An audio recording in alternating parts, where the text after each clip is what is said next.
Sir, இப்போ பாரதிய ஜனதா கட்சியை பொறுத்தவரையில தமிழ்நாட்டில் இன்னைக்கு காலையில கூட பிரைம் மினிஸ்டர் ஒரு ட்வீட் போட்டிருக்காரு, தமிழகத்தில் எங்களுக்கு ஆதரவு பெருகி கொண்டு வருகிறது என்று.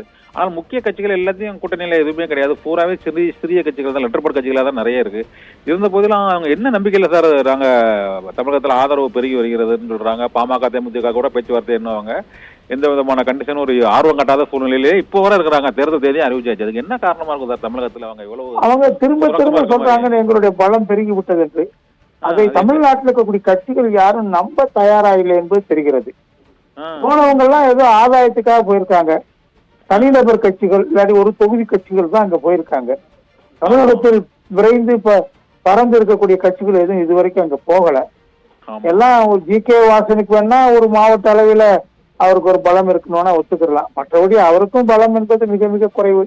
எல்லாம் 1% வாக்கு வங்கியை விட குறைவாக இருக்கிறவர்கள், அது கூட இல்லாதவர்கள் தான் அங்க அதிகமா இருக்கிறாங்க இதுவரைக்கும். நாளைக்கு ஏதோ மேடையில ஓபிஎஸ் அவர்களும் தினகரன் அவர்களும் பிரதமர் கலந்து கொள்ளக்கூடிய சில சேலத்துல அந்த மேடை ஏற போவதாக சொல்றாங்க. அவங்க போனாலும் என்ன அங்க பெரிய அவங்களுக்கு என்ன பெரிய செல்வாக்கு இருக்கு என்பதுதான் கேள்விக்குறியா இருக்குது. ஆனா அதிமுக கூட்டணியில ஏற்கனவே எஸ்டிபி என்ற ஓரளவு 2.5% வாக்கு வங்கி உள்ள சிறுபான்மையினர் கட்சி அங்க இருக்குது. இந்திய தேசிய லீக் இருக்கிறது, சுலைமான் சேட்னுடைய கட்சி, அதுவும் பரவலாக மக்கள் மதிப்புள்ளது, சிறுபான்மை மக்களிடையே ஒரு தாக்கம் உள்ள ஒரு கட்சி. அதே மாதிரி மனிதநேய ஜனநாயக கட்சி அங்க இருக்குது, தமிமுன் அன்சாரினுடைய கட்சி. இந்த மாதிரி சிறுபான்மை கட்சிகள் 3.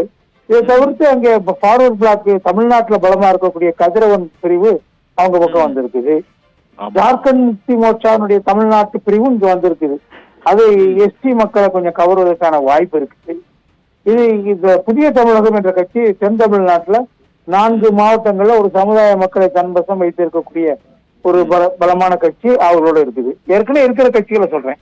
இப்ப தேமுதிக சேர்ந்து பாமகவும் சேர்ந்துட்டா அது திமுகவோட ஒரு பலமான கூட்டணியா அதிமுக வந்துவிடும் நான் நினைக்கிறேன். இப்ப பாமகவும் தேமுதிகவும் அதிமுக கூட வந்துட்டா அங்க பிஜேபிங்கிறது 40 தொகுதியிலும் அவங்க 3வது 4வது இடத்துல தள்ளப்பட்டுருவாங்க. நாம் தமிழரோட குறைவான வாங்கக்கூடிய எல்லாமே ஆயிரும் நினைக்கிறேன். அவங்களுக்கு போட்டி நாம் தமிழர் கட்சியோட தான் இருக்கும். அந்த நிலைமையில இந்த தேமுதிகவும் பாமகவும் அதிமுகவோட வந்துருச்சுன்னா அவங்களுக்கு டெபாசிட் வாங்குறதே கஷ்டமாடு எந்த தொகுதியிலையும். இதுல என்ன ஹை ஸ்டேக் என்னன்னா, இதுல மிக மிக முக்கியமான தரவு என்னன்னா, முக்கியமான விஷயம் என்னன்னா, அதிமுக அதுல இருந்து சில தலைவர்களை வெளியேற்றி விட்டது. பன்னீர்செல்வம் அவங்க எல்லாம் தினகரன் அவர்கள் இவங்க எல்லாம் ஒண்ணு சேர்ந்து பாஜக கூட்டணியில போறாங்க. பாஜக கூட்டணி எங்கேயுமே டெபாசிட் கூட வாங்க முடியலன்னா இவங்களுடைய ஆதரவு தளம் வெகு மோசமாக சுருங்கி விட்டது என்பது தெரிந்துவிடும்.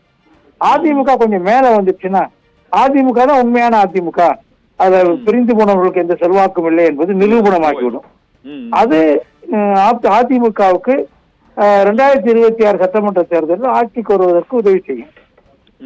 அது மட்டும் இல்ல, ஓபிஎஸ் அவர்களுக்கு சின்னம் கிடைப்பதற்கான வாய்ப்பு இல்ல.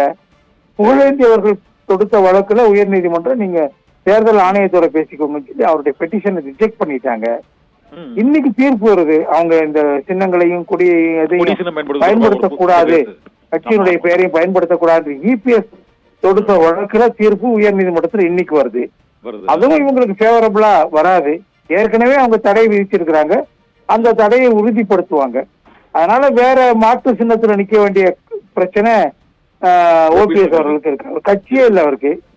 அதிமுக தொண்டர்கள் மீட்பு கட்சின்னு ஒண்ணு வச்சிருக்காரு, அந்த கட்சியை பதிவு செய்யல அவரு. அதனால அவருக்கு சின்னம் சுயேட்சை சின்னம் தான் கிடைக்கும். அவரை தாமரை சின்னத்தில் நிற்க சொல்லி பாஜக பெரிய அளவுக்கு நெருக்குவதாகவும், அதை ஓபிஎஸ் தரப்பில் கூட இருக்கக்கூடிய முன்னணி நிர்வாகிகளே அதை ஏற்றுக்கொள்ளவில்லை என்றும் அதுக்கு எதிர்ப்பு தெரிவிக்கிறார்கள் என்றும் போர்க்கொடி தூக்குகிறார்கள் என்றும் தெரிகிறது.